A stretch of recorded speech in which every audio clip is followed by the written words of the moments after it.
오늘 말씀은 그 요한복음 2장 13절부터 25절까지 이제 두 번째 지금 말씀을 하겠습니다. 이 본문이 우리에게 주는 그 의미는 굉장히 많습니다. 사실은 이 본문을 제가 지금 몇 주간을 이 본문을 보고 묵상을 하면서 또 성경을 들여다보면서 또 여러 방면으로 이렇게 살펴보다 보니까 자꾸 새로운 것들이 보여서 이거 큰일 났어요. 이거 다 하고 가려면은 얼마나 걸릴지. 근데 이게 본문을 들여다보니까 놀랍게도 제가 보이는 거예요. 제 모습이 보이는 거고. 오늘 설교 내용의 결론을 우리 김옥분 권사님이 기도하면서 벌써 다 했어요. 성전 척결 사건의 완성은 예수의 죽음이에요. 그걸로 완성되는 거예요. 예수는 누구십니까? 말씀이 육신이 돼서 우리 가운데 거하시는 분이시란 말이에요. 빛으로 오셨고 생명으로 오셨고, 그 요한복음 1장에서 다 설명이 됐잖아요. 그러니까 아버지의 로고스를 가지고 있는 사람이 결국에는 죽는 죽음으로 말미암아서 그 성전은 완성되는 거란 말이죠. 말씀을 가지고 있는 사람이 먼저 죽는 겁니다. 지난 한 주간 동안 여러 번 죽었습니다. 여러 번. 서로 여러 번 죽었어요. 그게 바로 성전 척결 사건의 바로 삶의 현장이라는 거죠. 오늘 프로시쿠마이교회 주일 예배에 페이스북 라이브를 예고를 했습니다. 지금 몇 명이나 들어와 있는지 저는 지금 설교 중이기 때문에 못 보는데 많이들 좀 들어와서 함께 나누시기를 좀 기대를 합니다. 자, 우리 성전 척결 사건은 아주 특이한 본문입니다. 이 말씀을 보면은 그 2장 13절에 이렇게 시작합니다. 2장 13절 시작할 때 유대인의 유월절이 가까운지라라고 지금 언급하고 있고요. 그 다음에 2장 23절 10절이나 뚝 뛰어가가지고 그냥 유월절이라고 언급을 했습니다. 이걸 보면서 왜 요한복음은 유대인의 유월절과 그냥 유월절을 분리를 했을까? 지금 요한복음은 굉장히 특이하게 여기다 써야지 다 보이죠? 보이시죠? 예. 요한복음은 유월절을 두 가지로 언급하고 있습니다. 유월절과 유대인의 유월절로 두 가지로 이렇게 언급을 하고 있습니다. 그래서 제가 올려놨죠? 예. 우리 밴드에 올려놨죠? 보셨어요? 이걸 보시면 유대인의 유월절하고 그 다음에 23절 13절의 유대인의 유월절과 그 다음에 23절 유월절 예수께서 뭐가 잘 안 돼요? 예, 배터리가 나갔어요? 그래요? 배터리가 나갔구나. 제 폰이 배터리가 나가가지고 페이스북 라이브 생중계를 한다고 했는데 라이브 생중계가 안 되네. 왜 배터리가 갑자기 저 접지가 잘 안 되는지 확인 좀 해주세요. 제가 삐뚤어져서 되고 있는데 1% 됐어요. 다시 또 시작해야 되네. 원래 이렇게 뜻대로 되는 게 하나도 없습니다. 이 땅에서는 내 뜻대로 되는 게 하나도 없어요. 이거 참. 자, 나중에 올려야죠. 뭐 어떻게 하겠어요. 유월절과 유대인의 유월절. 그러니까 이렇게 돼 있는 거죠. 13절, 2장 13절과 2장 23절 사이에 어떤 사건이 있었어요. 그 사건이 뭐죠? 1.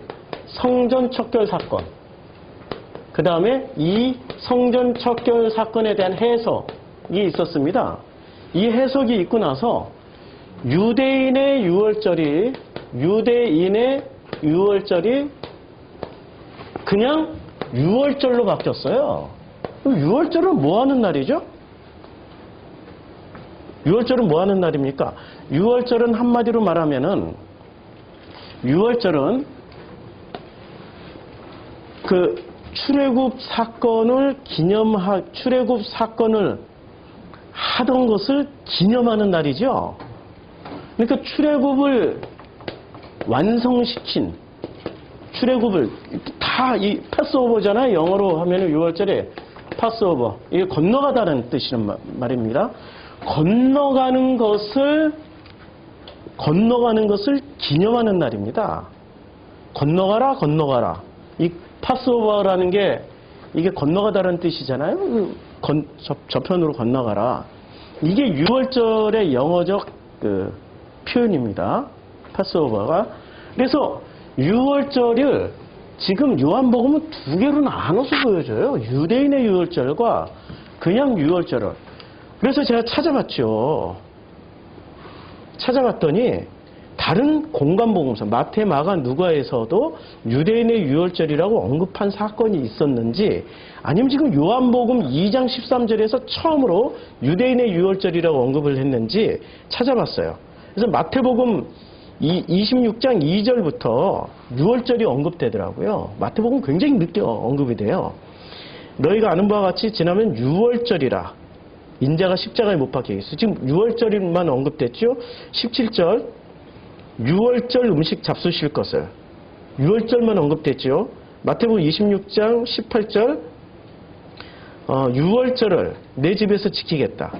그러니까 유대인의 6월절이라고 마태복음 한 번도 안 나와요. 그래서 26장 19절도 6월절을 준비하였더니 유대인의 6월절이라고 한 번도 언급이 안 되죠. 마가복음 14장도 6월절이 굉장히 뒤에 나와요. 14장. 그래서 이틀이 지나면 6월절과 무교절이라 유대인의 6월절이라고 언급 안 했습니다. 마가복음 14장 11절 곧 6월절 양 잡는 날이에요. 이렇게 언급이 되어 있고요. 마가복음 14장 14절도 내 제자들과 함께 6월절 음식을 먹을 유대인의 6월절이라고 언급이 안 됐어요. 마가복음 14장 16절도 6월절. 이 성경이 나오는 지금 복음서에 나오는 6월절 단어를 다 찾은 거예요. 그러니까 마태복음도 유대인의 6월절이 언급이 안 됐고 마가복음도 유대인의 6월절이라고 언급이 안 됐으니 누가복음도 보시면은 누가복음 좀 일찍 나와요. 2장 14절에 2장 41절에 그의 부모가 해마다 6월절이 되면 그렇죠? 22장 1절에도 6월절이라 하는 무교절이 다가오매 22장 7절도 6월절 양을 잡고 22장 8절에 6월절을 준비하여 22장 11절도 6월절 먹을 객실이 어딨냐 22장 13절도 6월절을 준비하라 22장 15절도 이 6월절을 먹기를 원하고 원하였는지라 22장 16절도 이 6월절이 하나님 나라에서 이루기까지 다시 먹지 아니하니라 하시고 요한복음 2장 13절 같은 유대인의 6월절이라 딱 구분해놨어요. 유대인의 6월절이라고 언급한 것은 요한복음이 최초고 그리고 자주 언급했습니다. 6장 4절에 마침 유대인의 명절인 6월절이 가까운지라. 그러니까 6장 4절에서는 하나 더 했어요. 유대인의 명절인 6월절이라고 얘기를 해버렸어요. 그리고 11장 55절은 특이하게 유대인의 6월절이 가까우매라고 언급을 했고 그 다음에 자기를 성결하기 위하여 6월절 전에 그러니까 11장 55절은 유대인의 6월절과 6월절이 한 구절 안에 다 공존하고 있습니다. 이게 도대체 무슨 내용일까요? 그리고 유대인의 6월절과 요한복음은 그냥 6월절을 이렇게 구분을 해냈어요. 그러니까 요한의 의도는 이거예요. 6월절은 패스오버, 건너가는 절기예요. 6월절의 본래 의미는 건너가는 절기인데 이 본래 의미대로 유대인들은 이 6월절을 건너가지 않는 절기로 그냥 뭐만 하고 있었습니까? 기념만 하고 있었어요. 기념만. 그래서 11장 55절에는 유대인의 명절이라고 하나 더 붙여놨어요. 유대인 플러스 명절 플러스 6월절을 이렇게 세 개를 지금 합쳐놓은 거예요. 그러니까 유대인이 6월 유월절 본래의 의미를 상실한 채 명절로서만 지키는 그 절기를 유월절이라고 요한복음은 설명하기 위해서. 그러면 이 유대인이 명절로서 지키는 이 유월절이 본래의 유월절이 되기 위해서는 어떤 일이 벌어져야 된다는 얘기죠? 아주 심플하게 보여주는 거예요. 성전 척결이 있으면, 성전을 무너뜨리면, 척결 사건을 통하여서 예수가 뭐라고 말씀하세요? 2장에서 이건 내 몸을 가리킨 거야. 이 성전은 내 몸을 가리킨 거고, 이 성전은 무너져야 돼. 그 무너짐이 요한복음 20장에 가서는 뭐로 나타납니까? 십자가 사건으로 나타나요. 자기 죽음으로 나타나신다니까요. 그러니까 성전 무너지는 사건이 결국에는 뭐로 표현되는 거죠? 자기 죽음. 성전 척결 사건은, 성전 척결 사건의 완성은, 십자가의 사건이, 이것은 자기의 죽음을 통하여서 완성이 되는 거예요. 그러니까 유대인의 명절 유월절이 진짜 본래 의미의 유월절이 되기 위해서는 성전이 무너져야 되고, 성전이 무너지는 참 의미는 뭐죠? 자기의 죽음을 통해야 비로소 명절인 유월절인 유대인의 명절 유월절에서 유월절로 건너간다라고 지금 말씀하고 있는 겁니다. 우린 지금 유월절을 살고 있나요? 유월절은 1년에 한 번 있는 거죠. 결혼식도 평생에 한 번 있는 거죠. 그런데 2장에 나오는 결혼식도 평생에 한 번 있는 결혼식이고, 유월절은 1년에 한 번 있는 어떤 명절이지만, 그러나 성경에서는 뭐라고 말씀하고 있습니까? 이 사건이 매 순간 매일 나에게 일어나고 있는 혼례장치가 되어야 되고, 이 유월절도 매 순간 매일 나에게 일어나고 있는 하나의 사건이 될 때, 그것이 나에게 의미가 있는 거죠. 유대인들은 명절로 지켰기 때문에 1년에 한 번밖에 없는 거예요. 근데 유월절의 본래 의미는 뭐죠? 자기 죽음이기 때문에 나에게 매일 매 순간 있어야 되는 일이죠. 저는 매 순간 건너가고 있습니다. 그 건너감의 결실로 지금 이런 설교를 지금 하고 있는 거죠. 현실과 말씀을 분리해서 말씀을 관념화시키면은 말씀은 지식으로밖에 나올 수 없어요. 근데 하나님은 저에게 특별한 은혜를 주셔서 이 관념인 말씀을 현실적으로 재해석해서 우리 성도님들과 함께 나눌 수 있게 특별한 그 모든 내 주변에 일어나는 여러 가지의 사건들을 통하여서 재해석을 할 수 있게 해주셨습니다. 그래서 제 설교는 제 머릿속에서 나오는 것이 아니라 저를 섬기시는 하나님의 삶의 현장을 통해서 만들어지고 있는 설교이기 때문에 제 설교가 아니라 아버지의 것이에요. 예수가 뭐라고 말씀하셨죠? 아버지가 일하시니 나도 일한다. 그렇죠? 제가 그 고백을 할 수밖에 없어요. 제 머릿속에서 나오는 게 아니라 아버지의 섬기심을 통해서 이 설교를 지금 나누고 있기 때문에 제 것이 아니고 아버지 것이에요. 그러니 아버지의 것이라고 고백할 수밖에 없는 거죠. 오늘 이 성전이 그러면 무슨 뜻인지를 우리가 알아야 되는 거죠. 성전을 보면은 이 성전은 어떤 의미를 가질까요? 이 성전에 다 지워졌네. 다시 쓸게요. 성전을 우리가 그냥 우리말에는 전부 다 성전 이렇게 번역이 되어 있단 말이에요. 성전으로 번역이 되어 있는데 2장 14절에 성전 안에서 소와 양과 비둘기를 파는 사람들이 나오고, 그 다음에 그 양이나 소를 다 성전에서 내쫓으시고, 그리고 내 아버지의 집으로라고 또 표현하고 있고, 그리고 또 2장 19절에서는 너희가 이 성전을 헐라. 2장 20절에서는 이 성전은 46년 동안의 지었거늘, 21절에서는 그러나 예수는 성전된 자기 육체를 가리켜 말씀하신 것이라. 이렇게 지금 말씀하고 있습니다. 2장 14절부터 시작해서 2장 21절까지 2장 21절까지 우리말에는 전부 다 성전이라고 언급이 되어 있는데 이 성전이 각각 다 헬라어로는 달라요. 다 다르게 지금 등장하고 있습니다. 자, 한번 보실까요? 2장 14절에서 성전 안에서 소와 양과 비둘기 파는 사람들이 돈 바꾸는 사람들의 앉은 것을 보시고 성전 안에서라고 할 때 이 성전은 히에로입니다. 요게 히에론 이렇게 돼 있어요. 근데 본문에서는 히에로라고 이렇게 돼 있어요. 요거는 원형이고 위에 있는 거 원형이고 아래에 있는 것은 본문에서 쓰여진 뭐 격과 소유 뭐 이런 거 다 붙어가지고 히에로라고 돼 있는 거예요. 히에로. 그 스페인어의 유명한 축구 선수 지금은 은퇴하셨지만 수비수 국가대표 그 센츄리온 클럽에 가입했고 국가대표로 150게임 이상을 출전했던 유명한 수비수 이에로 같은 발음에 지금 이에로. 이거 만약에 헬라어였다면 성전 이에로가 성전이겠죠. 자, 2장 14절에서는 이에로라고 언급되어 있어요. 그 다음에 2장 15절에 노끈으로 채찍을 만드사 양이나 소를 다 성전에서 내어 쫓으시고 라고 할 때 이때 성전도 이에로입니다.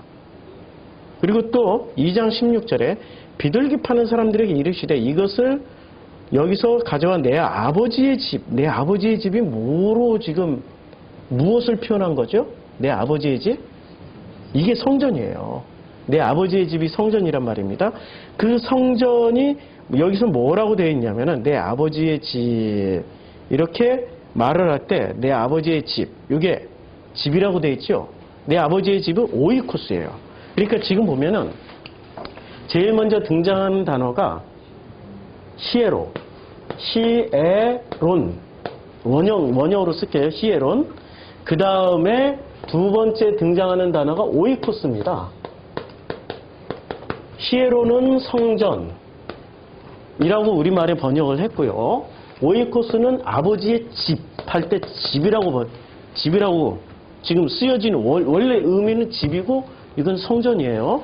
그 다음에 17절을 한번 보자고요. 17절을 보면 제자들이 성경 말씀에 주의 전을 사모할 때 주의 전도 지금 뭐라고 썼어요?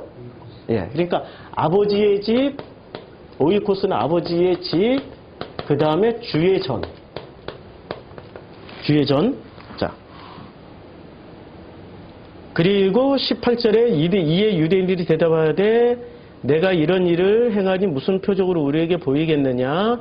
2장 18절 예수께서 대답하여 가라사대 너희가 이 성전을 헐라라고 얘기할 때 이 성전은 또 어떻게 쓰여졌냐면은 너희가 이 성전을 요때는 또 그 바논이라고 되어 있지만 라우스라고 되어 있어요. 원형은 바우스예요.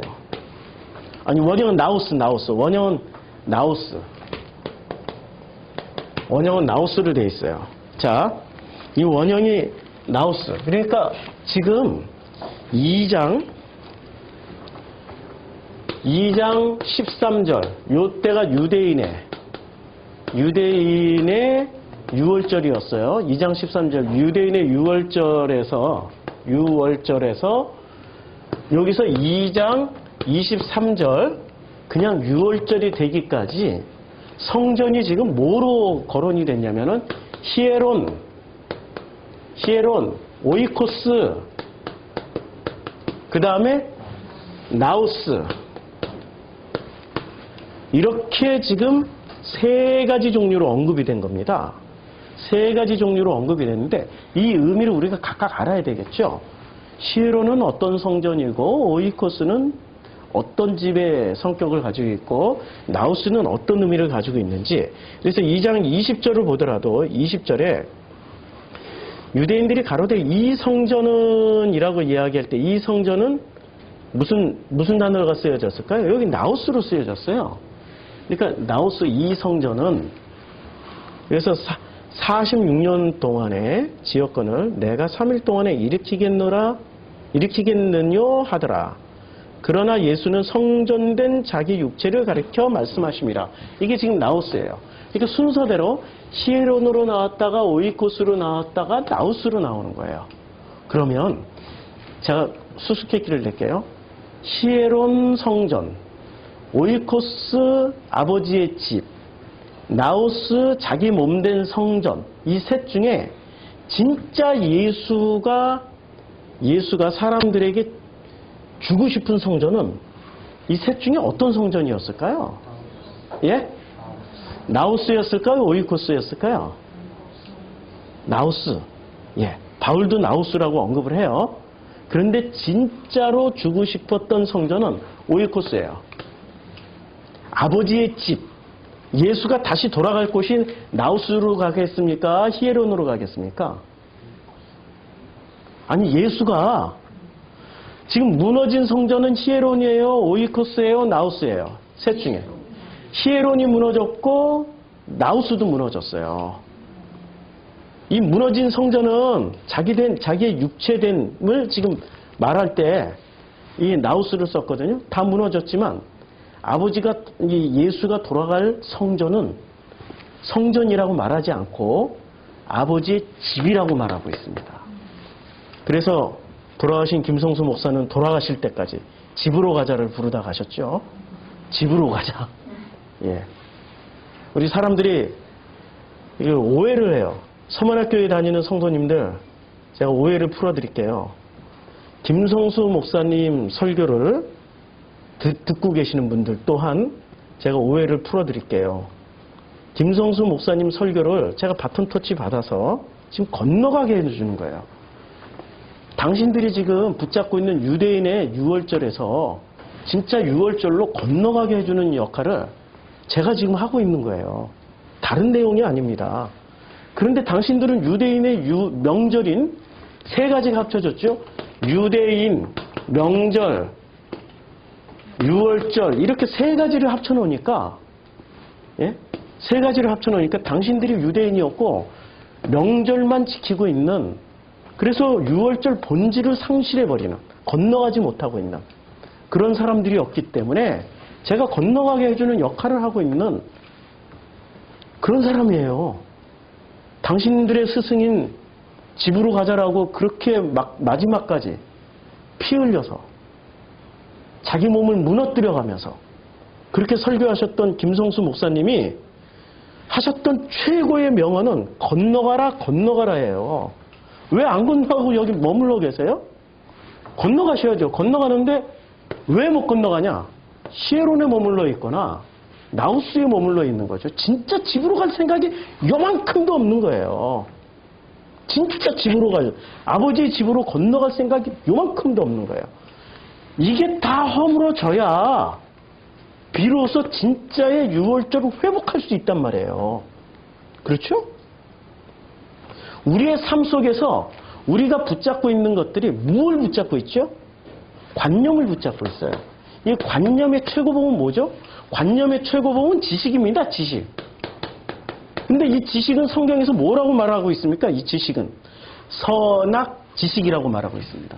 이 지식은 그냥 선악 지식이에요. 선악 지식. 근데 이 선악 지식은 우리가 다 먹고 사는 거죠. 지금 이미 따먹었어요. 내 의지와 상관없이 선악 지식으로 살고 있다는 겁니다.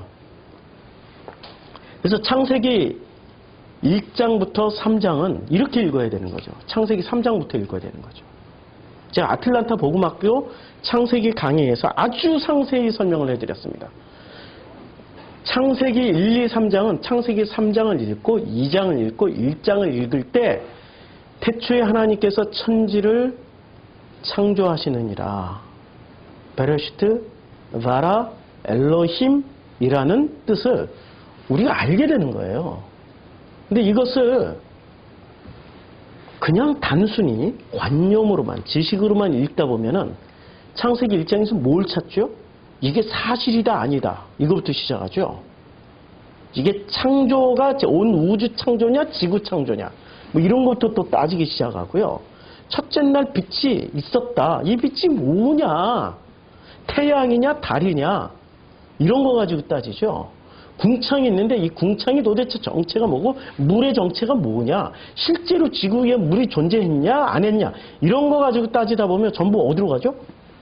하나님이 창세기를 쓴 의도와 상관없이 다 삼천포로 들어가요. 삼천포가 어디죠? 유대인 플러스 명절 플러스 유월절이 돼버리는 거죠. 이 안에 유월절도 들어가 있으니까 맞죠? 우리가 본질이야. 유월절도 들어가 있다니까요. 근데 유월절이 뭐하고 섞여 있어요? 명절하고 플러스 돼 있고 유대인은 무엇의 대명사입니까? 종교의 대명사고 종교의 대명사는 관념의 대명사고 관념의 대명사는 지식의 대명사예요.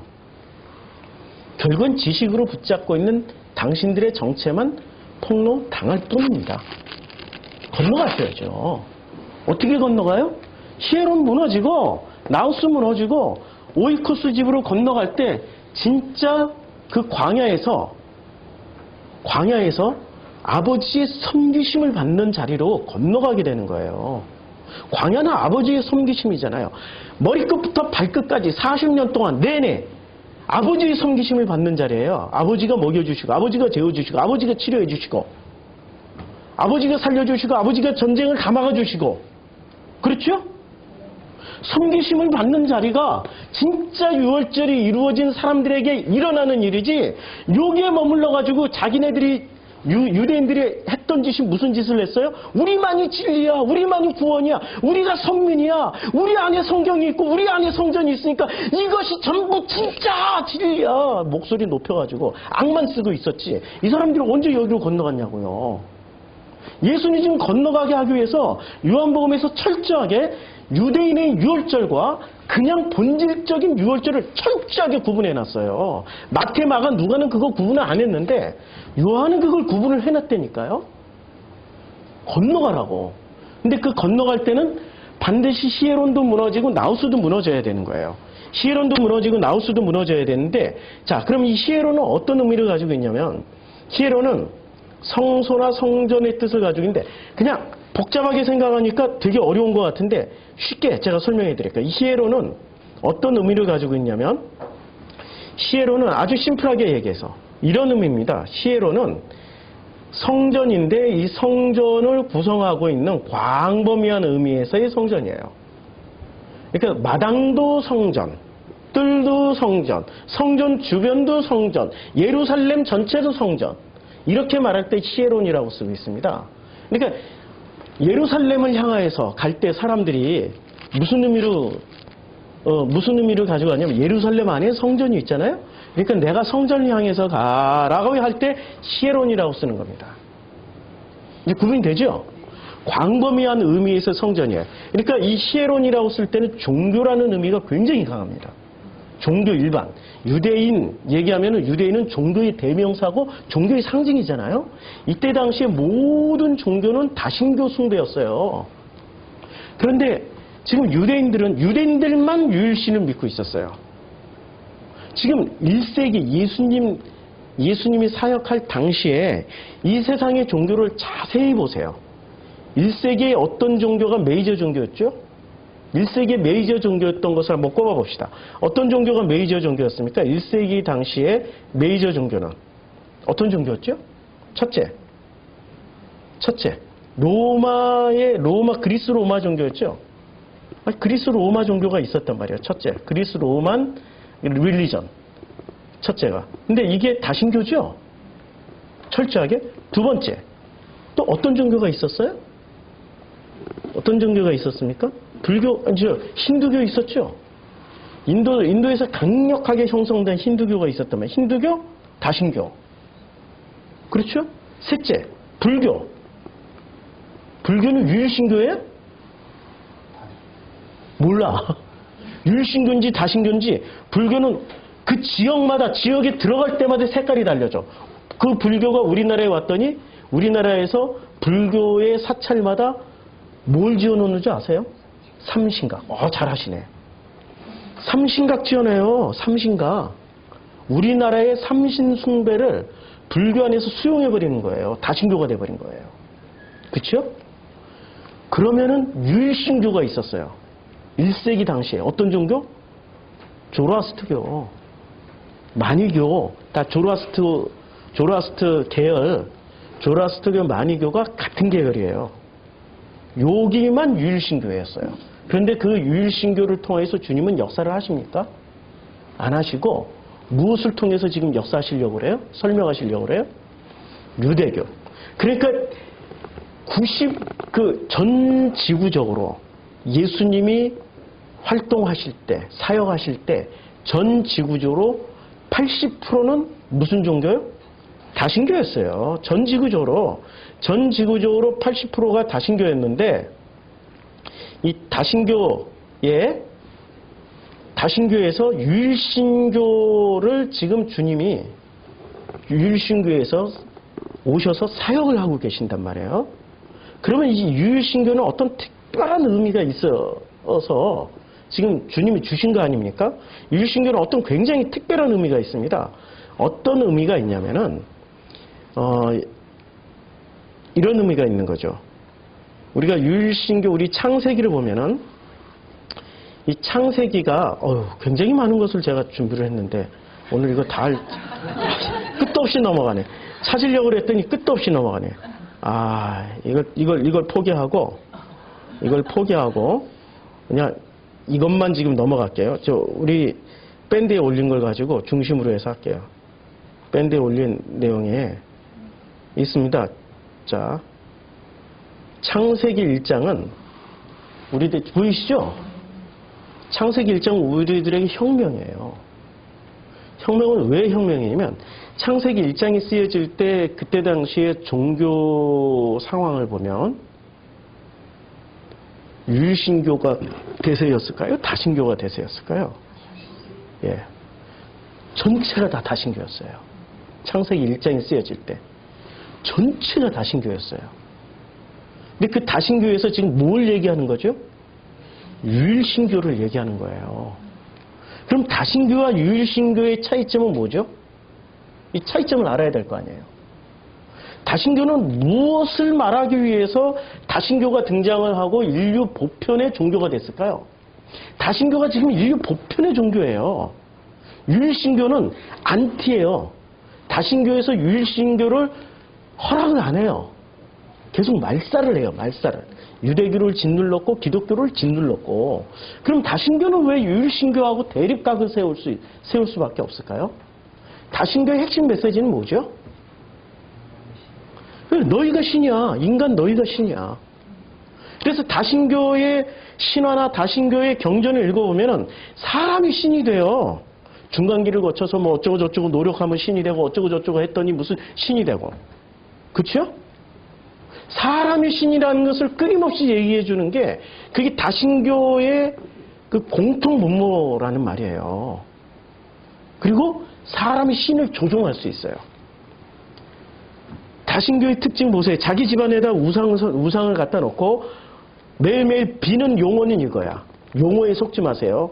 매일매일 호랑이 신이시여, 무슨 크리스나 신이시여, 뭐 수없이 많은 신들의 이름을 부르면서 오늘 우리의 기가 막힌 사업의 건수를 잡았는데 꼭 성공하게 해주시옵소서라고 말은 하지만 실제 내용물은 뭐죠? 너 이거 해줘. 안 그러면 확 바꿔버릴 거야.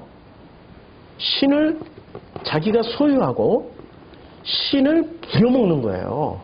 만약에 기독교인들이 기도가 주여 해결해 주시옵소서, 주여 주시옵소서 이렇게 기도하는 순간 그 사람은 유일신교 신자인가요? 다신교 신자인가요? 유일신교는 해달라는 얘기를 하는 게 아니라 어떻게 기도를 하는 거죠? 그저 아버지의 섬기심이 감사합니다. 이 모든 벌어지고 있는 일은 아버지의 계획하심이요, 아버지가 우리를 섬기시고 아버지께서 우리를 패스오버, 진짜로 건너가게 해주시는 2장 13절에서 2장 23절로 이렇게 건너가게 해주시려는 아버지의 의도이십니다. 이거면은 유일신교 맞아요. 하나님의 자녀 맞다니까요. 유일신교. 그런데 하나님을 조종하려고 그러고 하나님을 자기 뜻대로 막 바꿔서 써먹으려고 하는 사람들은 그 사람들은 다신교 신자들이에요. 교회 안에 양복 입은 무당들. 좀 심각한 얘기인데 교회 안에 양복 입은 무당들이 되는 거죠. 이게 자꾸 제 손에 걸려서 얘 놔뒀다가 물을 한번 대통 엎을 것 같아요. 그래서 여기다 이렇게 좀 놔둘게요. 얘가 바닥이 좀 불안정하네. 그래서 다신교 상황에서 유일신교를 지금 말하고 있는 게 이게 창세기 1장이에요. 그렇죠? 그리고 창세기 1장은 인간이 신이 된 상황에서 인간을 뭐라고 그래요? 피조물이라고 그래요. 다신교는 인간이 신이야 라고 얘기했는데 창세기 1장은 누가 신이에요? 예.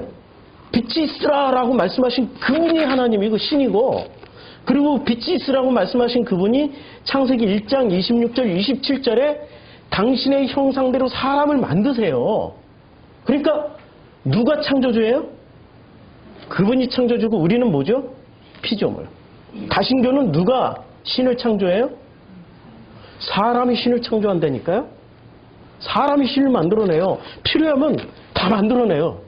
필요하면 축복의 신도 만들어냈고, 필요하면은 저거 그냥 저주스러우니까 얄미우니까 확 죽여버려야지 저주 신도 만들어놔요. 복수의 신도 만들고. 지들이 필요한 대로 신을 만들어내는 게 다신교의 특징이라면, 유일신교의 특징은 창조주께서 나를 만드셨다는 거예요. 이 창세기 1장은 혁명이죠. 그래서 혁명이에요. 그 다음에 기존 질서에서 새로운 질서를 지금 말하고 있는 거예요. 기존 질서는 뭐였죠? 인간이 신이신 사회여서 하나님의 창조 질서를 말하고 있는 거예요. 이런 질서를 얘기하면 사람들이 받아줄까요? 아니, 다신교. 지금 유대인들이 유월절 당시를 보면은 애굽이라는 사회는 다신교였어요? 유일신교였어요? 다신교 상황에서 유일신교를 얘기하면은 다신교 사람들이 러블리하게, 유일신교 사람들을 우아하게, 멋지게 볼까요? 진짜 한마디로 말해서 발톱에 때만큼 볼까요? 버러지 보듯이 보겠죠. 자기 질서를 깨니까. 자기 질서를 깨니까. 그러니까 이들을 박해하는 거예요. 이 박해하는 현장에서 어떻게 해야 되는 거죠? 떠나갈 수밖에 없는 거예요. 박해를 받다 못 받으니까 그냥 너무 힘드니까 떠나가는 거예요. 어디로 가요? 홍해 건너서. 그러니까 요 사이에 2장 13절, 요한복음 2장 13절과 2장 23절의 내용을 창세기부터 출애굽기는 요 과정을 뭐라고 얘기를 하고 있어요? 예수는 성전 척결 사건, 성전 허물어짐이라고 표현하고 있지만 요거 홍해를 건너가는 사건. 이것을 세례라고 하는 거예요. 세례의 본래적인 의미는 무슨 뜻입니까? 자기 죽음을 얘기하는 거예요. 그러니까 홍해나 예수의 성전 허물어짐 사건은 전부 무슨 얘기를 하고 있어요? 자기 죽음. 예수님이 지금 1세기 당시에 예수님이 오셔서 했던 말씀이나 창세기나 다른 얘기를 하고 있어요? 같은 얘기를 하고 있어요? 같은 얘기하고 있는 거예요. 창세기 1장이나 지금 요한복음 2장 상황이나 같은 말씀을 하고 있는 거예요. 그리고 나라는 존재를 알려주죠. 왜? 다신교에서는 나는 누구예요? 신이기 때문에 자기가 신도 만들고 우상도 만들고 별의별 거 다 만들어낼 수 있어요. 그런데 창세기 1장에서는 나라는 존재는 어떤 존재입니까? 피조물이고 철저하게 아버지의 형상을 입음받은 사람이에요. 그런데 그 형상을 입음받은 사람이 언제 비로소 아버지와의 관계가 회복되어집니까? 7일째. 무엇으로 들어가서? 안식으로 들어갔기 때문에 회복이 되는 거예요. 그럼 나는 언제 비로소 평강과 안식과 샬롬과 사랑과 이 모든 인간이 추구하고 있는 최고의 개념, 그게 안식이요, 평강이요, 그것이 샬롬이요, 에레네요, 그것이 바로 러블리한 거라고 말씀하고 있습니까? 7일째. 아버지의 품에 들어갔을 때. 이것을 요한복음 14장에서는 너희가 아버지 안에 있고 내가 아버지 안에 있는 것을 너희가 알게 될 때, 그때 뭐가 되는 거예요? 그때 비로소 안식이 된다는 얘기예요. 요한복음은 아주 심플하게 창세기를 통해서 이렇게 넘어갑니다. 근데 이 과정을 또 2장 초반부, 2장 13절 이전에 2장 1절부터 13절까지는 뭐라고 얘기를 하고 있어요?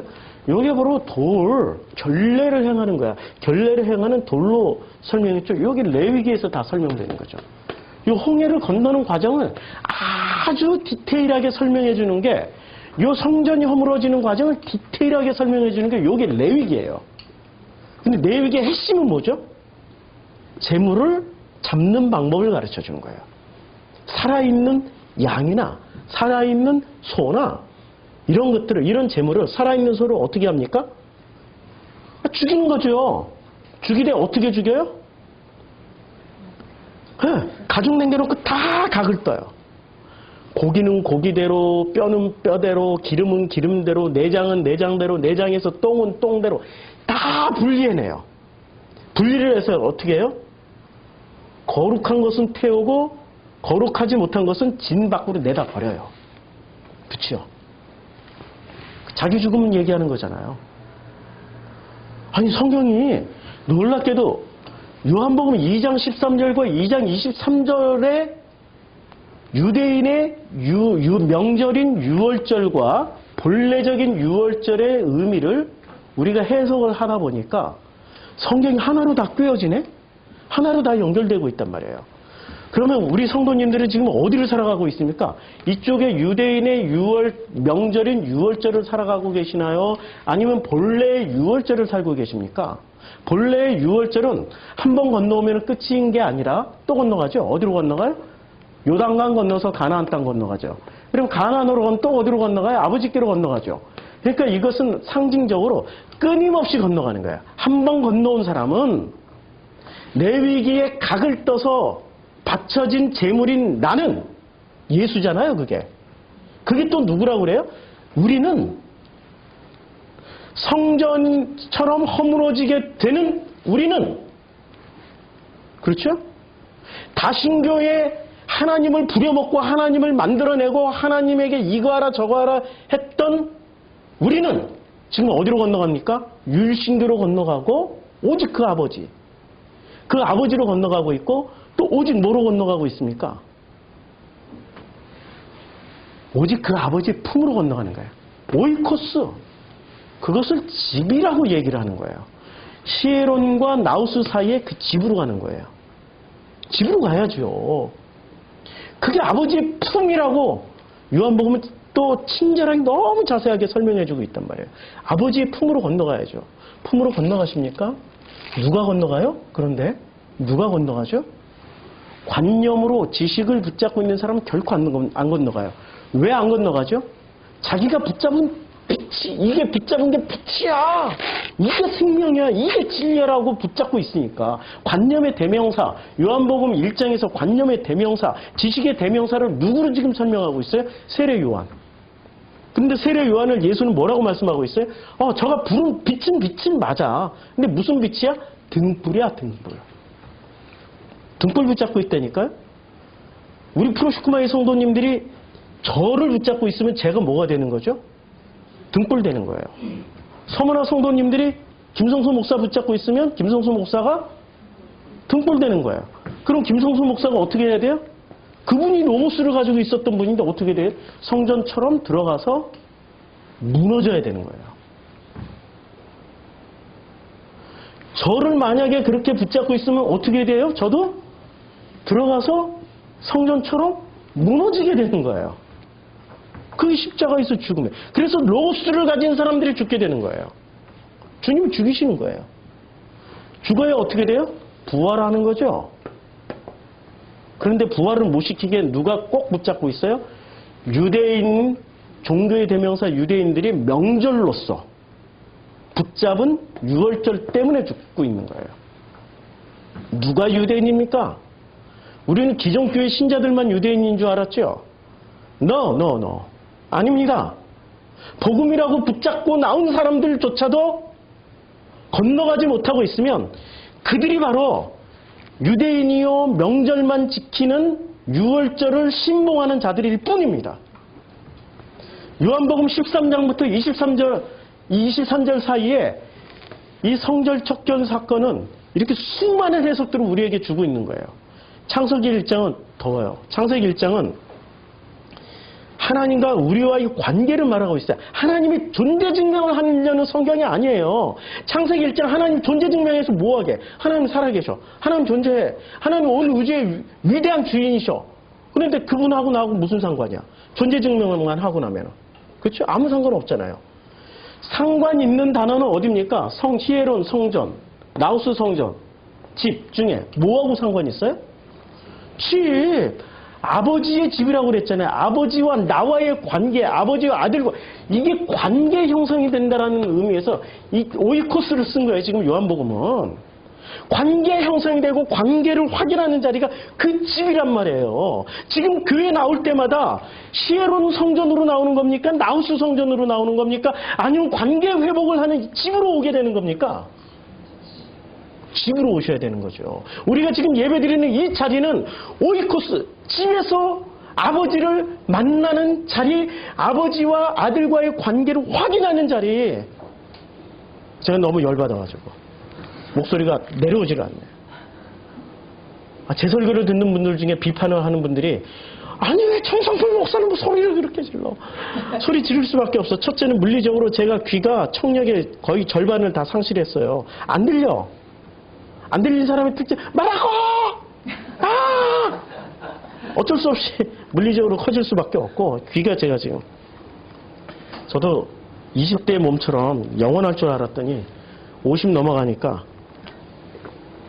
노안이 와서 시력 안 좋아져, 청력 상실해, 몸 곳곳이 아파, 더 예민해져가지고 스트레스는 더 많이 받아. 그럼에도 불구하고 소망을 갖는 게 이렇게 죽어가는 거구나. 이렇게 무너진 게 히에론이 무너집니까? 나우스가 무너집니까? 히에론은 안 무너져요. 무너질 때 나우스 성전이 무너지는 겁니다. 히에론은 광범위한 그냥 뭐 불교 사찰도 히에론이에요. 무슨 어디 사당도 다 히에론이에요. 그런데 나우스는 예루살렘 성전을 특별하게 지칭할 때 쓰는 단어예요. 이게 나우스예요. 그러니까 나우스가 무너지는 거예요.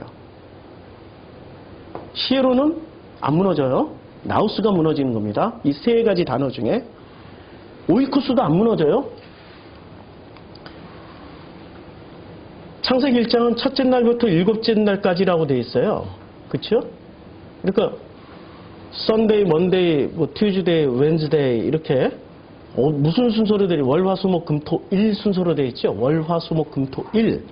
이게 음력이에요, 양력이에요? 양력이죠. 양력은 무엇을 기준으로 만들었죠? 태양력. 창세기 1장은 놀랍게도 태양력을 기준으로 해서 쓰여진 성경이에요. 우리나라는 옛날부터 음력이었지만 창세기 1장에 쓰여졌던 그 몇천 년 전에 태양력이란 기준에 의해서 쓰여졌어요. 그러면 여기에 들어와 있는 세계관은 음력의 세계관이었을까요? 양력의 세계관이었을까요? 양력의 세계관. 자, 항상 함정은 여기 있어요. 항상 마귀를 믿는 사람들이 있고 마귀를 신봉하는 사람들이 있으면은 마귀라는 단어를 빼고 없다 이러고 쓰면은 읽을까요? 안 읽죠? 마귀 있다라고 말을 해야 되고 마귀 있다라고 써야 읽게 되죠? 그렇죠? 그리고 나서 결론적으로 마귀 없어 라고 이렇게 결론적으로 쭉 가야 되는 거죠. 그러니까 이게 성경 기록의 비밀이니까요. 그때 당시에 수많은 사람들이 무슨 세계관에 젖어 있었으면은 젖어 있길래 태양력 순서에 따라서 지금 첫째 날, 둘째 날, 셋째 날, 다섯째 날, 여섯째 날, 일곱째 날이라고 썼을까요? 예, 태양신을 숭배하는 사람들.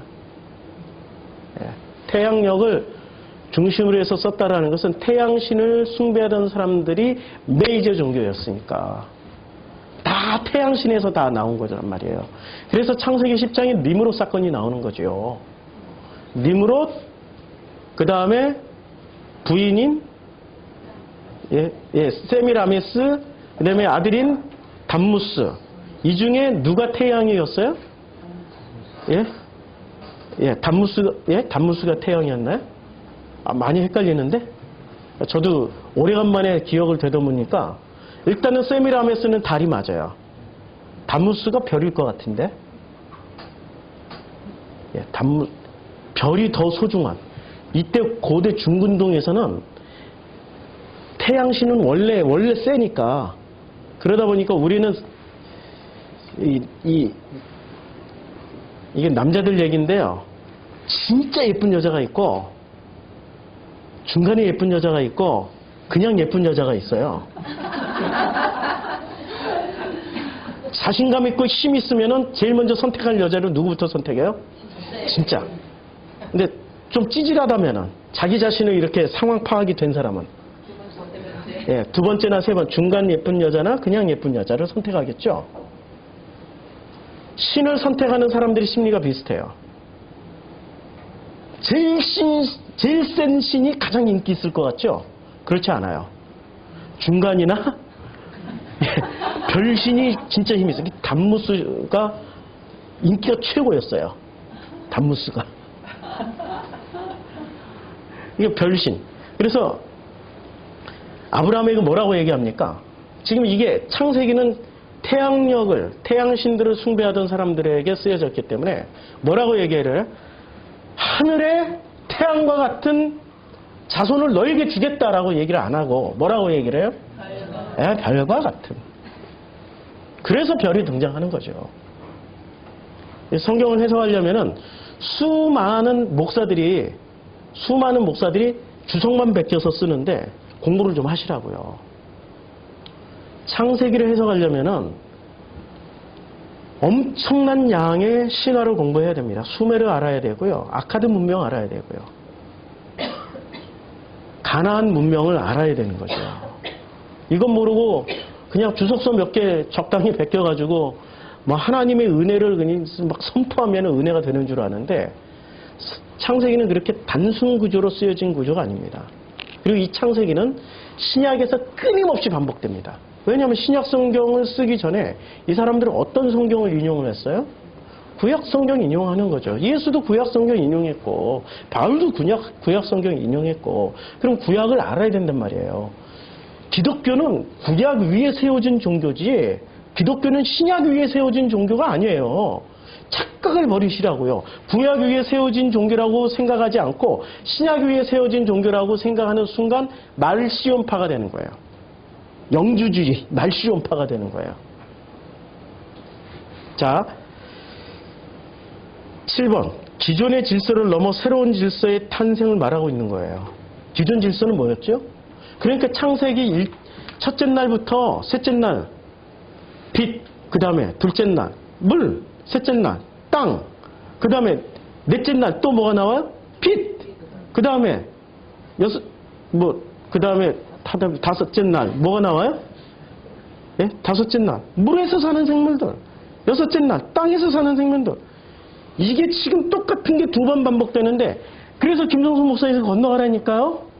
이게 지금 뭘 얘기해 주는 거야? 기존 질서와 새로운 질서를 얘기해 주는 거죠. 기존 질서 대 새로운 질서를 더 디테일하게 지금 분석해주고 있는 게 창세기. 창세기 기대가 되죠. 앞으로 1년 반 남았어요. 요한복음 끝나야 창세기 들어갑니다. 지금 이거 하나하나 하는 게 이게 몇 주짜리, 몇 달짜리예요. 지금 이거 창세기 1장만 그냥 욕심내지 말고 창세기 1장만 온전하게 알더라도 그냥 건너갈 수밖에 없어요. 건너갈 수밖에. 자, 해석하면 해석할수록 무한 정보를 제공해주는 게 창세기 1장입니다. 제가 쓴 것은 지금 한 7개밖에 안 썼는데 어째 짧은 시간 안에 이거 쓰려고 하다 보니까 이걸 디테일하게 다 쓰면은 이게 책으로 한 권, 그냥 제목만 잡아서도 책으로 한 권 나올 수밖에 없는 이 내용이 창세기 1장의 내용이라는 거죠. 그래서 자, 다시 이제 들어와서 설명을 하면은 제가 다시 그려드릴게요. 이게 너무 복잡하니까 요한복음 2장 여기 화면에 다 나오겠어야 되니까 요한복음 2장 13절부터 요한복음 2장 23절 사이에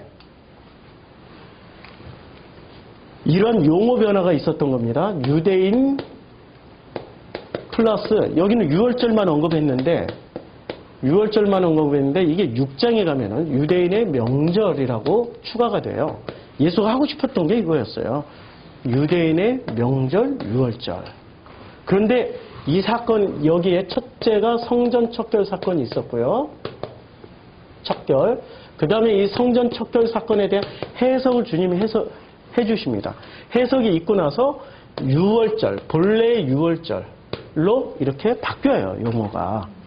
용어가 바뀌는데 그러면 이 성전은 세 가지의 단어로 쓰여졌다고 그랬죠. 첫째 히에론, 둘째, 오이코스, 셋째, 나우스 이렇게 쓰여져요. 그럼 나우스는 어떤 의미의 어떤 의미를 가지고 있냐면 이 나우스는 한마디로 말해서 이 나우스에 거주하다 살다 이런 거 다 띄워놓고 이 나우스는 한마디로 거룩하다. 그러니까 오직 예루살렘 성전을 얘기할 때, 예루살렘 성전을 얘기할 때, 그러니까 종교의 완성은 어디서 시작되는 거죠? 히에론으로 시작해서 이 종교인으로 이렇게 시작해서 나우스로 완성이 되는 거예요. 그러니까 히에론은 나우스 무너뜨리면 히에론은 무너뜨릴 필요가 없죠. 그래서 이 나우스가 쓰여진 내용을 보면은 이렇게 쓰여집니다. 자, 이게 지금 나우스예요. 나우스가 쓰여진 구절들을 다 보자고요. 나우스가 쓰여진 구절들을 다 보면은 이런 의미를 가지고 있습니다. 이 나우스가 무너진 자리에 주님은 무엇을 세워주세요? 고린도전서 3장 16절에 쓰여진 그 성전. 그러니까 너희가 하나님의 성전인 것과 하나님의 성령이 너희 안에 거하시는 것을 알지 못하겠느냐? 라고 말을 할 때 이때 쓰여진 단어가 히에론입니까? 오이코스입니까? 나우스입니까? 나우스 쓰여졌잖아요. 여기 나우스 나오죠? 나우스. 그러니까 지금 나우스가 보이는 성전으로 쓰여졌지만 보이지 않는 성전으로도 쓰여졌어요. 우리가 이 보이는 성전은 무너뜨려야 되는 거죠. 보이는 성전을 숭배했던 사람들이 유대인이었고 명절을 지키는 유월절 추종자들이 보이는 성전인 이 나우스에 모여서 무슨 짓을 하고 있었죠? 장사하고 있었단 말이에요. 보세요. 무슨 장사하고 있었습니까? 소와 양과 비둘기 파는 사람들. 그럼 소와 양과 비둘기를 파는 것을 예수는 왜 뒤집어야 했을까요? 아까 레위기 설명할 때 말씀드렸죠. 자기의 각을 뜨지 않고 누구의 각만 뜨고 있었어요? 남의 각만 뜨고 있었어. 남만 잡고 있었어. 타인만 잡고 있었다니까요. 선악지식은 지금 이 선악지식 이 사람들이 관념에 유대인은 종교인이란 말이에요. 종교인은 무엇을 붙잡은 사람들이? 관념의 최고봉. 관념은 선악 지식을 붙잡은 사람들의 공통 분모예요. 그럼 유대인들이 종교인이고 관념으로 살아가는 사람들이고 이 사람들이 선악 지식의 최고봉인 사람들이에요. 이 최고봉인 사람들은 그 최고봉의 선악 지식을 합리화시켜주는 게 뭐였을까요? 나우스 성전이었어요. 성전. 보라고 우리가 이 성전에서 이렇게 하나님을 숭배하고 이렇게 하나님께 영광 돌리고 있고 이렇게 하나님의 뜻대로 살아가고 있으니까 우리가 오라라고 말을 하고 있는 거죠. 그렇죠? 그러니까 이 나우스를 무너뜨리고 어떻게 해야 돼요? 나우스를 무너뜨리는 과정에 예수는 제일 먼저 해석에서는 뭐라고 얘기하고 있습니까? 해석에서 이렇게 말을 하고 있죠. 21절. 그러나 예수는 성전된 자기 육체를 가리킨 말씀이다. 이렇게 말씀하고 있어요. 자기 육체를. 그러니까 해석은 당신의 육체예요. 당신 몸. 이게 번역 잘못했어요. 육체가 아니고 소마로 쓰여졌기 때문에 육체는 사르크스라고 쓰여졌을 때 육체라고 하는 거고 지금 여긴 소마라고 쓰여졌어요. 그러니까 당신의 몸이에요. 몸은 이미 뭐가 바뀌었어요. 사르크에서 소마가 됐다니까요. 지금 이게 해석을 너무 엉터리로 했어. 지금 이 해석 자체가 다시 제가 지금 잡아드릴게요. 자, 해석으로는 당신의 몸이라고 말씀하셨고 성전 척결의 내용이 제일 먼저 뭐를 쫓아냈어요? 자, 소와 양과 비둘기 파는 사람과 돈 바꾸는 사람들. 그래서 그 양이나 소를 다 성전에서 내쫓으시고 돈 바꾸는 사람들의 돈을 다 쏟아버렸어요. 그러니까 성전 척결 사건의 재물, 그러니까 재물 플러스 돈을 다 싹 쓸어버렸어요. 그러면 우리 안에 있는 재물과 돈은 뭐에 해당될까요? 우리 안에 있는 맞아요. 하나님 앞에 우리가 레위기를 지식으로만 취하면 무엇만 해요? 그냥 유대인처럼 명절엔 유월절에 가서 소 사서 각 뜨고 기름기 발라내고 태워서 영광 돌리고 그리고 그 고기를 먹으면서 이게 내 몸이야 내 몸이야 하면서 뭐를 하고 지식적인 동의만 하고 있는 행위를 주님은 싹 쓸어버리신 거예요.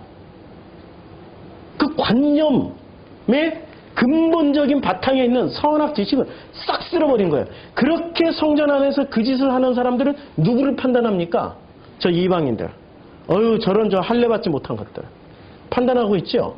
지금 기독교인들이 무슨 짓을 해요? 기독교인들끼리는 서로 끈끈한 연대를 형님하고 동생하면서 서로 사업도 하고 찌지고 먹고 잘 살죠. 그런데 만약에 불교 신자들 이슬람이다 그러면 어떻게 합니까? 원수 보듯이 해요. 원수 보듯이. 이제 죽일 놈들 막 그렇게 보고 있단 말이에요. 유대인들이 그렇게 살았다니까요. 그렇게 사는 가장 밑바탕에 뭐가 있었어요? 선악지식. 선악지식을 합리화시켜주는 게 뭐였어요?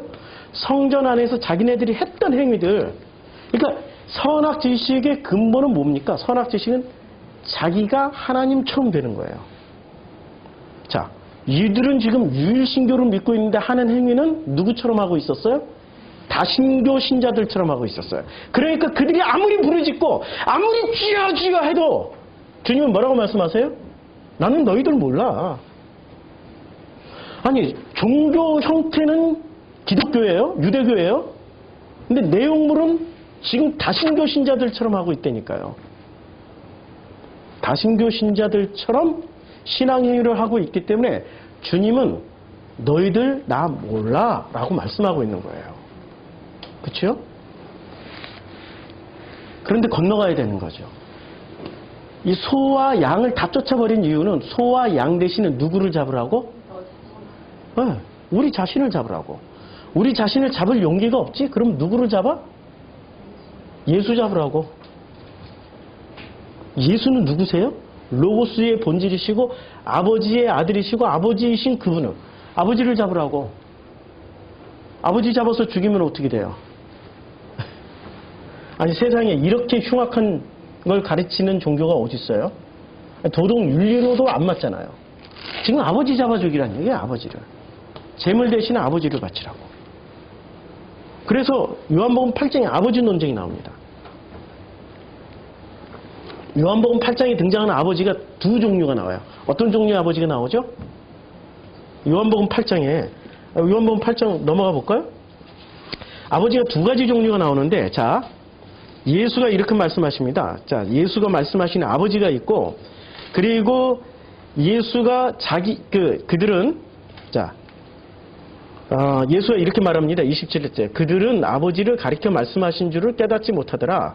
그러니까 예수는 누구를 가리켜 말씀하고 계셨어요? 예수의 아버지. 그래서 예수의 아버지에 대해서 끊임없이 얘기를 하고 있어요. 그래서 진리를 알지니 진리가 너희를 자유케 하리라. 이 말은 전부 다 누구에 관한 말이에요? 아버지, 예수의 아버지. 그래서 나는 내 아버지에게서 본 것을 말하고 8장 38절 너희는 너희 아버지에게서 들은 것을 행한다라고 말씀하고 있어요. 그러니까 8장 38절에 예수의 아버지가 있고요. 예수의 아버지가 있고 유대인들의 아버지가 있어요. 나는 내 아버지에게서 본 것을 말하고 너희는 너희 아버지에게서 들은 것을 지금 말을 하고 있어요.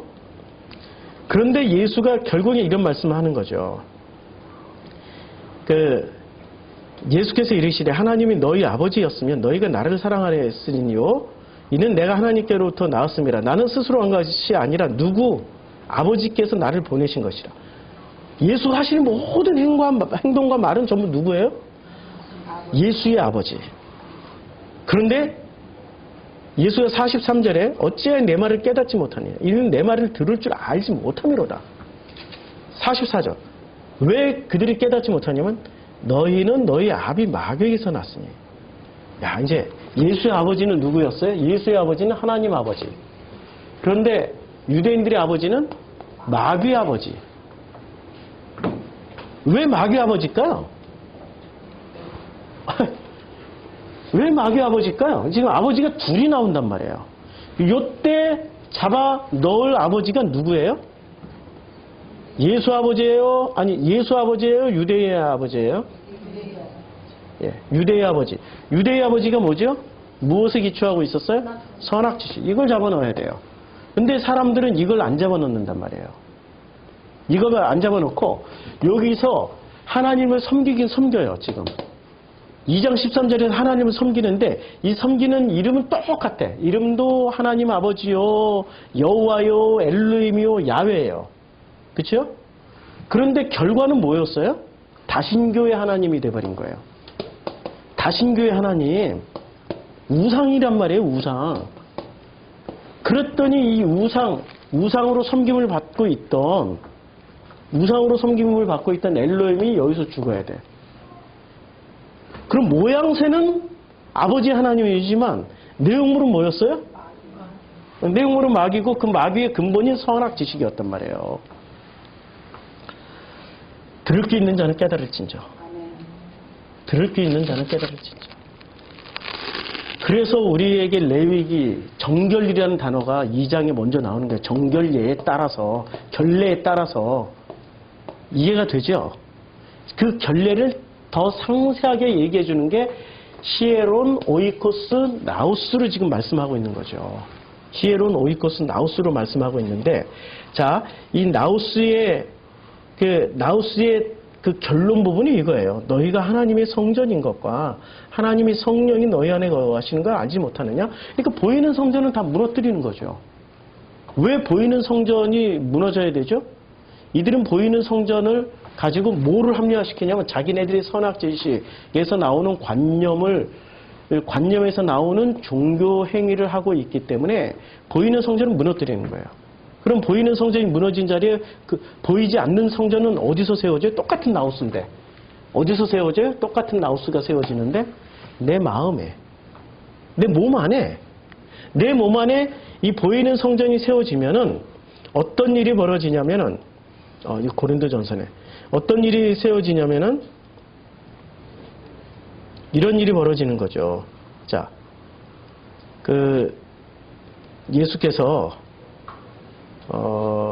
예수께서 이제 21절 이제 성전된 이게 성전이 되는 거예요. 성전이 된 자기의 육체를 가리켜서 이게 육체가 소마죠. 이게 소마입니다. 이게 발음도 보여드릴게요. 소마와 사르크스는 제가 지난번에 말씀드렸죠. 요 사이에 지금 제가 그림을 너무 많이 그려놨는데 요 사이에 아주 심플하게 여기가 아주 복잡한데 유대인이 유월절을 명절로서 지키는 쪽이고 여기는 유월절이 본질로서 지켜지는데 요 사이에 어떤 변화가 있었냐면 요 때는 사르크스예요. 그냥 사르크스는 육체라고 번역을 해도 되고 소마는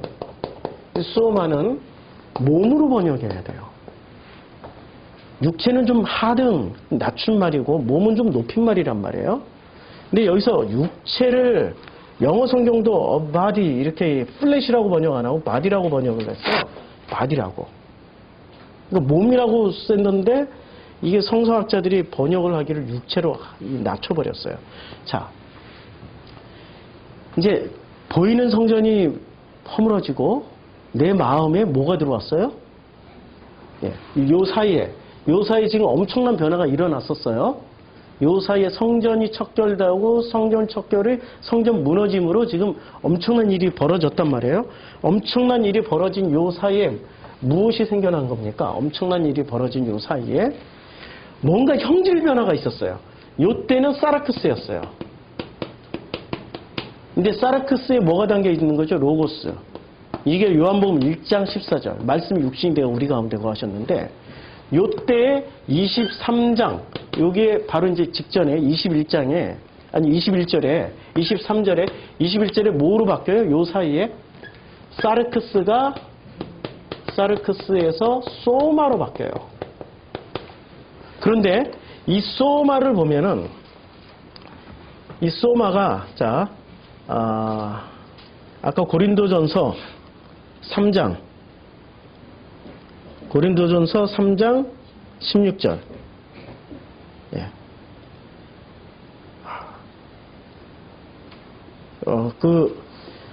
여기는 안 나오네요. 만약 그 성전 내 몸 안에 성전이 되면은 이게 사르크에서에서 소마로 바뀌는 거예요. 사르크에서 소마로 바뀌는데 뭐가 바뀐 거죠? 우리의 육체에서 몸으로 바뀌는 거예요. 그러니까 육체는 그냥 로고스를 담고 있을지 몰라도 성전은 아직 안 된 거예요. 그런데 소마로 바뀌면은 로고스가 뭐로 바뀌죠? 성전으로 바뀌는 거예요. 성전으로. 이게 엄청난 변화죠. 로고스를 담고 있는 걸로 끝나는 게 아니라 로고스가 변하여 물이 변하여 포도주가 된 것처럼 로고스가 바뀌어서 소마 몸이 되는 거예요. 몸이 사르크에서에서 몸이 되고 그 몸을 성전이라고 하는 거예요. 성전이라고. 이 관계가 좀 복잡하나요? 이해가 되죠? 성전으로 바뀌는 거예요. 그래서 성전으로 바뀌는 사람들은 유월절을 본래의 의미대로 이 몸은 건너갈 수 있는 몸이에요. 사르크스는 머무는 몸이고. 수학 도식절은 오늘 굉장히 풀었는데 관념은 있잖아요. 관념은 절대로 어디를 추구하게 만듭니까? 관념은 세 가지 성전이 있어요. 히에론, 그 다음에 오이코스, 그 다음에 나우스. 세 가지 성전 중에 종교인들은 무엇을 추구하고 있었죠? 나우스를 추구하고 있었어요.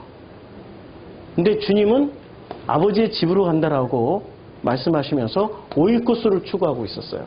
그러면 오이코스를 이 땅에서 어떻게 이룰 수 있죠? 요 사이에 허물어지면은 나우스가 뭐로 바뀌어요? 오이코스. 사르크에서에서 소마로 바뀌는 것처럼 나우스가 오이코스로 바뀌어요. 이 성전은 눈에 보이는 성전이 아니고 내 마음 안에. 그러면 이 성전의 기능은 무슨? 아버지 집이란 말이에요. 아버지 집은 뭐로 바뀌는 거예요? 아버지와의 관계가 이루어지고 관계로서 행복한 그 상황. 아버지랑 밥을 많이 먹는 자리. 밥을 많이 먹는 자리. 아버지 입에서 나오는 모든 말씀으로 산다고 그랬잖아요. 우리가 먹고 사는 게 떡으로만 먹고 사는 게 아니라 아버지와 함께 밥을 먹는데 그 밥은 어떤 밥이에요? 아버지 입에서 나오는 모든 말씀. 아버지 입에서 나오는 모든 말씀은 여기에 기록되어 있죠. 성경에 기록되어 있죠. 성경에 기록되어 있지만 창세기 1장을 보면은 성경에 기록되지 않은 모든 내용들도 다 어디서 나온 거예요? 아버지 입에서 나온 말씀이라니까요. 그러니까 아버지 입에서 나온 이 집에 오이코스에서 살아가는 이 소마, 이 몸된 사람들은 삶의 모든 여정이 이제는 뭐로? 아버지의 말씀으로 그 말씀을 먹고 사는 거예요. 배고프지 아니하는 거예요. 목마르지 아니하는 거예요. 이 비밀을 제발 좀 깨달으시기를. 지금 굉장히 어려운 개념을 1시간 넘게 이렇게 집중해서 하다 보니까 제가 좀 많이 지치네요. 오늘 여기 이제 사람은 자기 머릿속에서 하나님을 모시고 있어요. 자기 머릿속에서. 머릿속에 하나님은 자기 생각과 하나가 되어가지고 자기 생각처럼 자신을 섬겨주는 우상이 돼요. 지금 했던 내용이에요. 그래서 우상이 아닌 진짜 하나님은 머릿속에 모시는 게 아니고 진짜 하나님은 머리 대신에 온몸. 온몸이 어디예요? 소마가 된, 이 소마가 된 몸. 이 몸이 지금 살아가는 삶의 현장, 현실. 이걸 모시는 거예요. 그리고 어디서 나타나요? 이 소마는? 삶 가운데서. 소마는 무슨 신성한, 뭐라고 그러나? 성령이 들어가면은 형질이 변화돼가지고 거룩한 몸. 그게 바로 다 헬라식 개념이에요. 그게 다 헬라식. 그래서 아리안의 사고방식이란 말이에요. 유월절을 사는 사람들은 끊임없이 무엇을 통해서 건너갈까요? 이제는 끊임없이 나우스도 없고 히에론도 없어요. 아버지 집안에서 유월절, 본래 유월절을 살아가는 사람 계속 건너가게 되죠. 무엇을 통해서 건너가요? 이 모든 삶의 현상들을 통해서 건너가게 돼 있어요. 그게 소마란 말이에요. 자, 삶에서 만나고 삶에서 넘어지고 삶에서 깨지고 삶에서 터지고 삶을 통해서 위로받고 삶의 현장에서 위로해 주시는 그분을 만나는 게 뭐예요? 그게 신앙생활이에요. 그 창조주 하나님을 만나는 게 신앙생활이에요. 다신교의 그 잡신들을 만나는 게 신앙생활이 아니라 내가 만들어낸 그 우상들을 만나는 게 신앙생활이 아니라 삶에서 창조주 하나님을 만나는 게 그게 신앙생활이란 말이에요. 나라는 형상을 만들어주신 나에게 생명을 주신 그분을 만나는 게 그게 신앙생활이란 말이에요. 그래서 신앙생활을 하지 말고 생활신앙을 하라고 어떤 목사님들은 얘기를 하더라고요. 생활신앙의 본질은 내가 소마가 되는 거예요. 내 성전이 허물어지면 그 사르크스가 허물어지면은 이제는 소마로 부활해서 벌써 부활한 거예요. 부활해서 이제는 누구를 만나면서 사는 거예요? 매 순간 그 아버지의 섬기심 속에서 아버지를 만나면서 아버지를 체험하면서 아버지를 고백하는 거예요. 지난 한 주간 참 제가 죽음을 몇 번 건너왔어요. 진짜 죽음을 몇 번 건너왔어요. 저는 맨날 죽음을 건너가지만 그 죽음을 건너가는 그 삶의 여정 가운데서 결국에는 나는 너를 죽이고 싶어. 결국에는 그 너를 죽이고 싶다니까. 그런데 궁극적으로 하나님은 너를 치는 게 아니라 사랑하는 나를 치더라고요. 사랑하는 나를 무너뜨리시더라고요. 사랑하는 내가 무너질 때 그때마다 소마고가 이런 거구나. 이게 소마구나. 이걸 깨달아가면서 하게 되더라고요. 이게 부활이구나. 이게 건너가는 삶이구나. 사람들은 관념이 있어가지고 이 관념으로 무엇을 꿈꾸냐면 관념은 이런 거예요. 특히 종교인들은 사랑을 부모나 형제한테서 배우지 못해요. 왜 그런지 아세요? 부모한테 사랑받아야 될 시간에 교회 가서 봉사하고 있어. 목사한테 충성하고 있어. 자식한테 충성해야 될 시간에. 가족과 함께 해야 될 시간에 교회에 충성하고 있다니까. 사랑을, 이 종교인들의 자녀는 사랑을 부모한테 못 배우는 거예요. 이렇게 사랑을 어디서 배울까요? 드라마를 보면서, 영화를 보면서, 소설을 읽으면서, 만화를 읽으면서 만화 같은 사랑을 꿈꾸고 드라마 같은 사랑이 진짜인 줄 알아요. 근데 진짜로 사랑을 해보시면 알아요. 드라마나 영화 같은 소설 같은 사랑은 지구상에 존재하지 않습니다. 다 소설과의 관념과 드라마의 작가의 머릿속에서 우리들의 대표 상상을 다 긁어 모아가지고 그 상상을 대표적으로 써놨기 때문에 그래서 그 대표 상상력은 대중의 인기를 얻게 돼 있어요. 현실적으로 쓰면은 그 드라마 망해요. 영화 망한다니까 소설 절대 안 팔려. 현실적으로 써놓으면 사랑이 너무 잔인하고 너무 무섭고 끔찍해서 결코 팔리질 않아요. 그러니까 이 관념의 사람들은 전부 다 어디서 배워먹어요? 현실은 부모나 형제나 내 이웃을 통해서 사랑을 배우는 게 아니라 드라마나 영화나 소설이나 어떤 지식으로 사랑을 받아들여요. 책을 통해서. 지식으로 사랑을 배우고 그 사랑을 자기 배우자가 된 사람한테 그런 사랑을 받는 게 진짜 사랑이라고 착각을 해. 그러니까 남자는 끝없이 이벤트를 해줘야 되고 남자는 끝없이 앤틱한 그 레스토랑에서 밥을 사줘야 돼. 진짜 나같이 한 달에 사람이 이게 다 털어봐야 나오지도 않는 사람이 이게 무슨 공과금 내고 뭐 내고 그러면은 레스토랑 한 번 가려면 며칠을 굶어야 되는데 그걸 사랑으로 생각하고 있단 말이에요. 관념이 내려져야 되는 거죠. 그냥 밥 한 끼를 먹더라도 그 밥 한 끼에 담겨져 있는 그 마음을 서로 나눠 먹으면 그 눈물 나는 사랑 아니에요? 산이 없더라도 밥상이 너무나도 거린 같더라도 구걸하는 얻어먹는 밥상같이 초라하더라도 사랑하는 그대와 내가 앉아서 그렇게 밥을 먹을 때 고마워, 감사해, 사랑해 그 고백이 나오면은 그게 현실적인 사랑이라고요. 근데 우리는 그런 현실적인 사랑은 꿈만 꿔. 아니, 알지도 못해. 전부 다 관념에서 만들어진 그것을 충족시켜야 그게 진짜 사랑이라고 착각하고 있어요. 그걸 결핍이라고 얘기하는 거죠. 그 관념은 다 결핍에서 나오는 거예요. 이쪽 영역.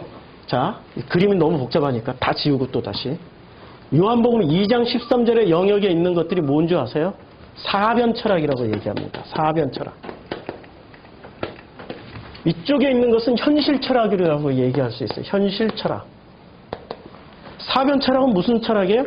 인간들이 가지고 있는 수많은 관념들을 다 모아서 그 관념들을 분석, 연구, 공통분모 찾아서 체계화시켜놓은 철학을 사변 철학이라고 그래요.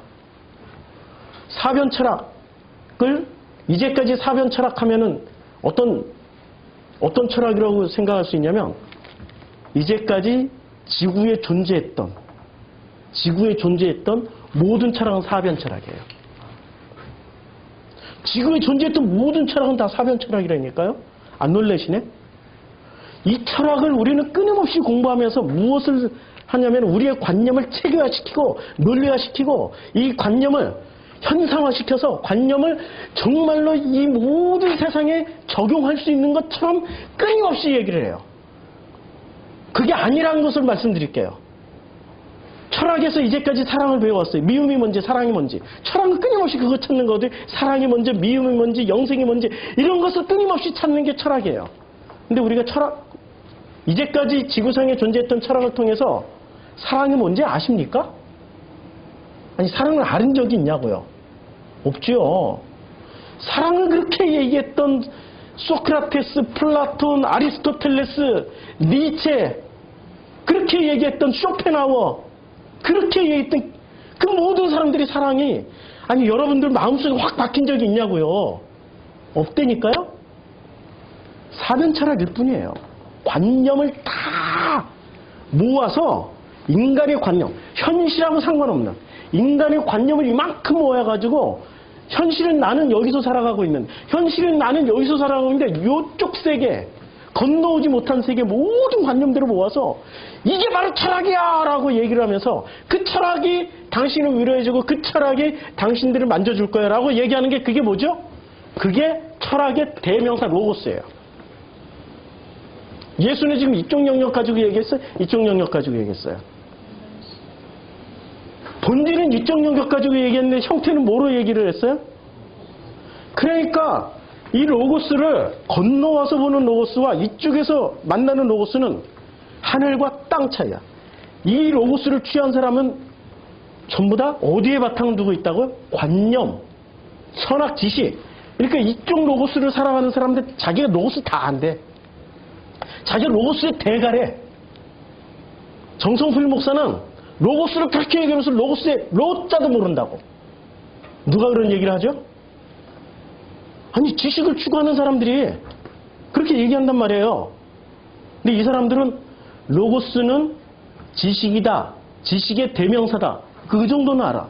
근데 진짜 로고스는 어디서? 여기서 살아내는 거예요. 아니, 그렇게 로고스를 잘 아는 사람이 왜 삶으로 못 살아내요? 로고스는 삶으로 살아내는 거예요. 자기 삶을 통하여서 검증하는 게 로고스란 말이에요. 맞죠? 이쪽 영역에서 살아가는 사람들은 그냥 삶으로 살아내면서 로고스를 살아가는 것뿐이야. 지식이 뭔지를 몰라. 그냥 그 아버지의 섬기심이 날마다 변화무쌍해가지고 오늘은 무슨 일이 일어날지 나도 몰라. 어떤 사고가 일어날지, 멀쩡하던 놈이 갑자기 넘어져서 다쳤는지 교통사고가 날지 나도 몰라. 그러나 이쪽 영역에서 살아가는 사람들은 그것을 아멘 하고 받아들여요. 근데 이쪽 영역에 사는 사람들은 사변 철학, 이게 바탕이 된, 선악 지식이 바탕이 된 거기 때문에 로고스를 조작을 해. 로고스는 이렇게 돼야 돼. 로고스는 축복받아야 돼. 로고스를 알고 있기 때문에 잘 살아야 돼. 행복해야 돼. 사랑해야 돼. 미워하지 말아야 돼. 이렇게 다 조작질을 한다니까요. 그러면서 이것을 유지시켜서 만들어 놓은 게 뭐죠? 성전. 바노스예요. 그게 바노스. 아니, 그게 나우스고 그게 히에론이에요. 히에론을 사는 사람들은 주님이 이거 무너뜨린다고. 그게 바로 나라고, 로스로 온 나라고, 너희들이 만든 것은 무너뜨린다고. 그래서 오이코스로 건너가라고. 아버지 집으로 건너가세요. 제발 신으로 붙잡고 있는 그분들 다 버리고 건너가세요. 버려도 하나님이 취하셔요. 당신들이 안 취해서. 당신들이 왜 끝까지 취하냐면 당신들이 신이 되어 있기 때문에, 다신교의 신들이 되어 있기 때문에 이걸 취해서 나우스의 성전 삼고 있기 때문에 주님 무너뜨리신 거지. 건너가세요. 건너가는 사람만이 제 설교가 지금 무슨 내용인지 알게 될 겁니다. 머물러 있는 사람은 비판만 하고 판단만 하고 정죄만 할 겁니다. 우리 프로시쿠마의 공동체는 건너가는 공동체이기 때문에 함께 건너가는 공동체예요. 그래서 건너감의 의미가 이제는 삶에서 나타나게 될 겁니다. 그 삶을 살으시는 여러분들이 참으로 복되신 분들입니다. 기도하겠습니다. 아버지 하나님 감사합니다. 하나님의 성전과 우상이 어찌 일치가 되려. 우리는 살아계신 하나님의 성전이라. 이와 같이 하나님께서 이르시되 내가 그들 가운데 거하며 두루 행하여 나는 그들의 하나님이 되고 그들은 나의 백성이 되리라고 고린도후서에서 말씀하고 있습니다. 이제 우리가 만든 성전은 허물어지고 우리의 마음 가운데, 우리의 몸 가운데 아버지의 성전이 세워져서 이제는 우리 성전 안에서 우리 가운데 거하시며 두루 행하시는 아버지 하나님이 우리가 체험하며 고백할 수 있도록 축복하여 주시옵소서. 예수님의 이름으로 기도드렸습니다. 아멘.